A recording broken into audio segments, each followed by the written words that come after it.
In a recent address, Federal Reserve Chairman Jerome Powell offered a mixed outlook on the U.S. economy, cautioning about the risks posed by tariffs while reaffirming the resilience of the broader economic landscape and emerging digital assets. The level of tariff increases announced so far is significantly larger than anticipated, and the same is likely to be true of the economic effects, which will include higher inflation and slower growth.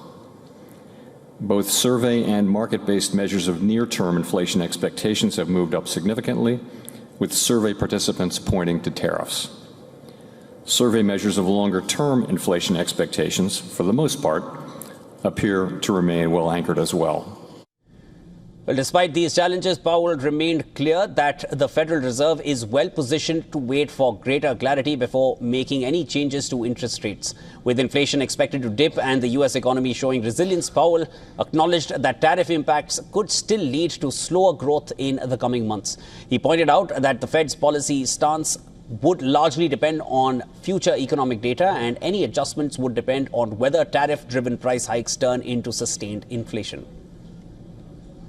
The administration is, as I mentioned in my remarks, is implementing significant policy changes, and particularly trade now is the focus.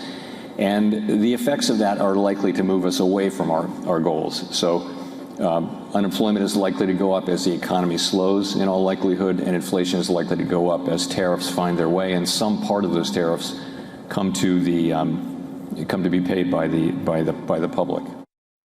Now, in addition to addressing economic concerns, Powell touched on the growing influence of cryptocurrency in the global economy. He acknowledged that digital assets, particularly stablecoins, are becoming more mainstream due to evolving regulatory efforts. Powell noted that Congress is working on a legal framework for stablecoins, and depending on its specifics, that it could be a positive development. Powell had previously referred to Bitcoin as a digital version of gold. The crypto market reacted positively to Powell's economic outlook. Bitcoin surged 4.2% within the first hour of his speech, and Ripple saw an even bigger jump of 5.1%. The bullish sentiment spread across the crypto market, with the total market cap rising by 3.9%, reaching $2.3 trillion. Trading volumes also spiked, with Bitcoin's hourly volume increasing by 25%, signaling heightened investor activity and optimism.